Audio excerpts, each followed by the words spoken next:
Aziz həmkarlar, bildiğiniz kimi Azərbaycan Respublikasının Prezidenti Cənab İlham Əliyevin 18 fevral 2016-cı tarixli sərəncamı əsasında Türkoloji Qurultayın 90 illiyini qeyd edirik. Bu bayaqda rəsmi plenərcasda məlumat verdim. Bir daha bildirmək istəyirəm ki, bu Azərbaycanda çok geniş şekilde qeyd olundu. Eğer hatırlıyorsanız 18 fevralda devlet sərəncamı oldu. 21 fevralda bu salonda ilk tədbiri Nizami Dağıç Üstü ve Nəsimə Dilçin Üstü beraber çəkdi. Ondan sonra Akademiyan bir oyun üstləri Mərkəzi Elmi Kitabxana 2 dəfə böyük konferanslar keçdilər. Şəkşanslı Üstü keçdi. İnsənət Üstü belə bir böyük tədbir təşkil elədi. Ali məktəblərimizdə öyle tədbirlər oldu. Mədəniyyət Nazirliyi sistemində tədbirlər devam etməkdədir.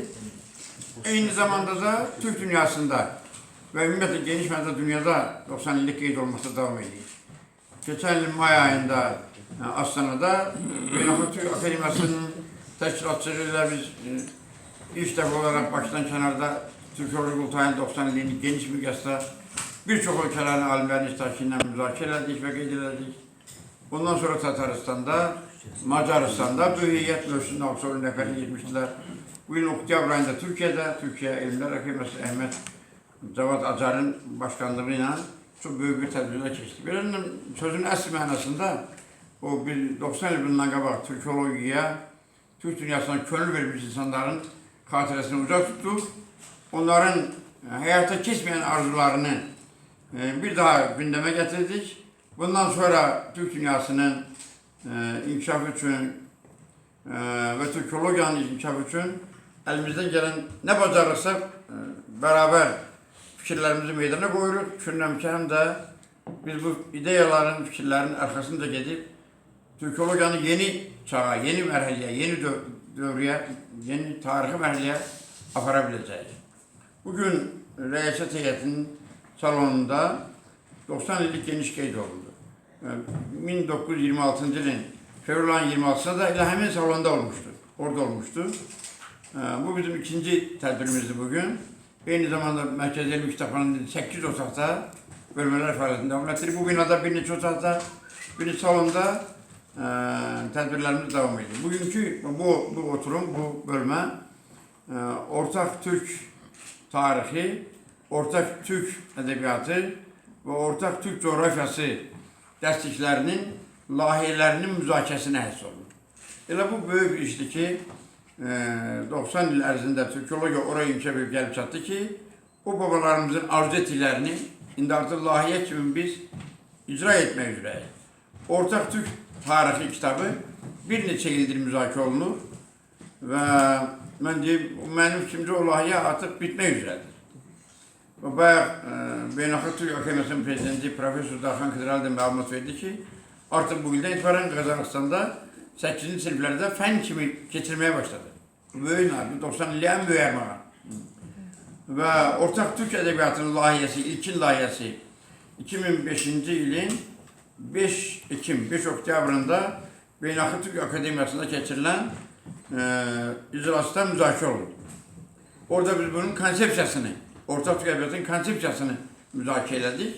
Onun əsasında artıq gruplar, alimlər və yaxud Türk Akademiyasının işə qoşduğu gruplar onun ilk layihəsini hazırlayıblar.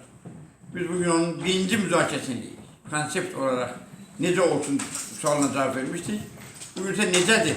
Artıq layihə ortadadır. Ama bu son değildir. Fikirlərimizi, sizin fikirlərinize ihtiyacımız var. Bu fikirlerin hamısının esasında layihə təkmilləşəcək, inkişaf edəcək və artıq dərslik yazmaq halına getirilecek. Ona göre büyük müzakirə əhəmiyyətli müzakirədir.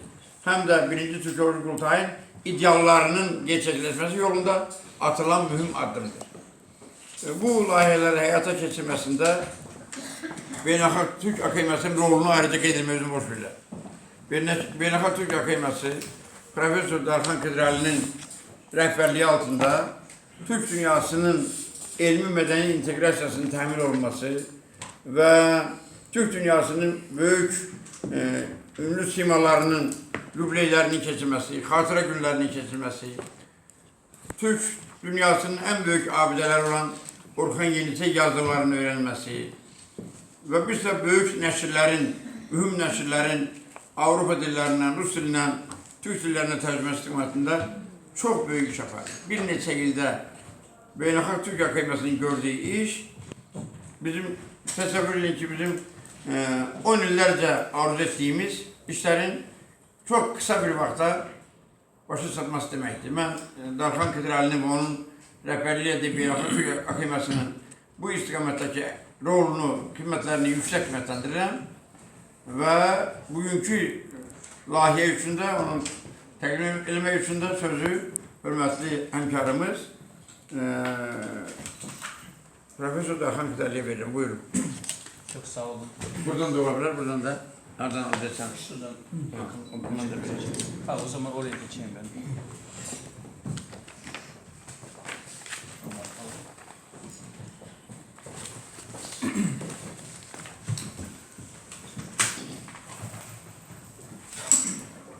İcazeleri kimler? İstanbul Türkçesi'nde danışayım.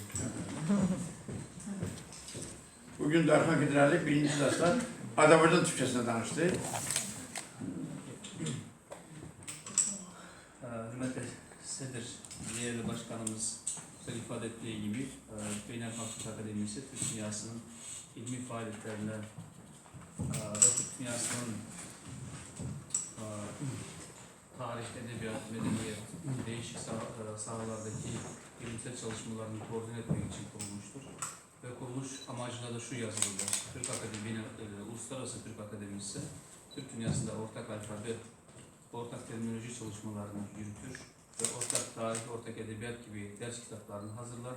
Türk dünyasının söz varlığı çalışmalarını yürütür.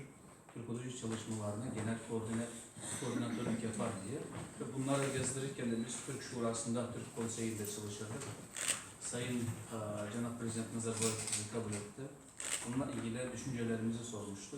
Sual etmişlerdi. Biz de dedik ki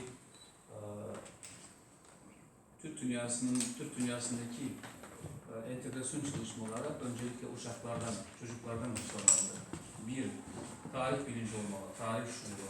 Biz köklerimizin bir olduğunu bilmeliyiz. Onun için öncelikle biz ortak tarihimizi okumalıyız. İkincisi bizde bir mekan birliği olmalı lazım ki onun için bir coğrafya, ortak coğrafya ders kitabına koyalım. Yani Azerbaycanlıların vatanı sadece Azerbaycan'ın mahdut değildir.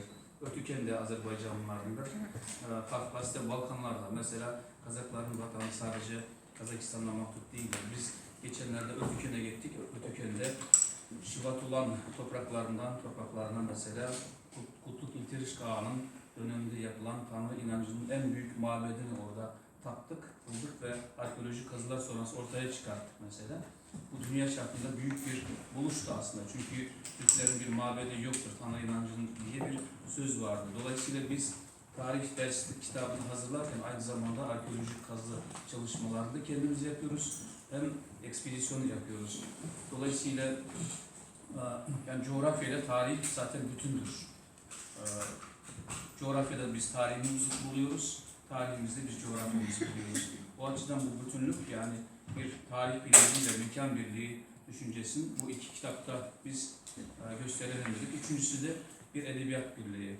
Biz edebiyat aynı zamanda sadece edebiyat değildir, medeniyettir, düşüncedir, bizim geçmişimizdir. Dolayısıyla ortak edebiyat ders kitaplarını okutalım dedik. Nevahi sadece Özbeklere mahsus değildir. Füzuli sadece Azerbaycanlılara has değildir mesela.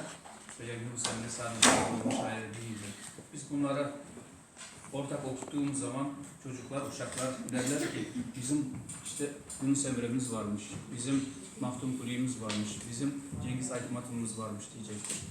Bu tabii ki Türkiye'de, ben Türkiye'de eğitim aldım. Türkiye'deki ders kitaplarında bunlar böyle okutulurdu. Ancak Türkiye'de mesela Osmanlı tarihinde okutulurdu. Ancak Orta Asya tarihi zayıftı. Orta Asya'da Türkiye tarihi, Osmanlı tarihi, Selçuklu tarihi biraz da Rusya'nın bakış açısıyla okutulurdu. Bir metodoloji sorunu vardı. Dolayısıyla biz önce bir metot sorunundan ortaya çıktık. Sorunu çözmek için. Bunun için ortak tarih ders kitabını hazırlarken 18 tedbir gerçekleştirdik. Yani 18 toplantı yaptık tarihle ilgili ve en sonunda 15. yüzyıla kadar ki Türk tarihini kapsayan böyle bir kitabımız ortaya çıktı. Bu 8. sınıflar için. Общая Türkçe Historia, Ortak Türk Tarihi, orada diğer dillerde de vardı, Ortak Türk Tarihi. Burada biz 18 toplantı sonrası ve Milli Eğitim Nazırları onayından sonra Cumhurbaşkanlarına sunduk ve onayladıktan sonra sürekli mesela gönderdik. Azerbaycan mesela Milli Eğitimler Akademisi baktı bu tarz şeye. Fikirlerini söyledi. Biz de düzelttik, tekrar gönderdik. Türkiye'den Milli Eğitim Bakanlığı, Talim Terbiye Kurulu baktı sürekli.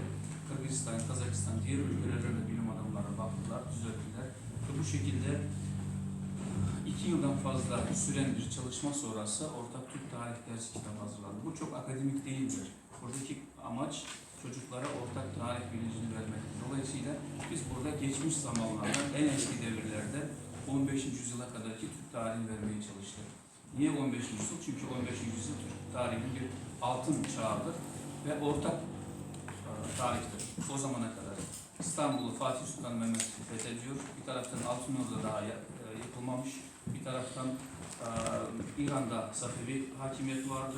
Hindistan'da Türk hakimiyeti, bu Orta Doğu'da Afrikalılar yine Memluklular ve bunların arasında çok da güzel bir bağ vardır. Ali Kuşlular mesela İstanbul'a gelebiliyor veya Babur ile mesela Fizuli ile Nevai arasında mesela bir kültürel, manevi, bilimsel bağın güçlü olduğu bir dönemdir ve bizim ortak tarihi dönem olduğu için biz 15. yüzyıla kadar bıraktık.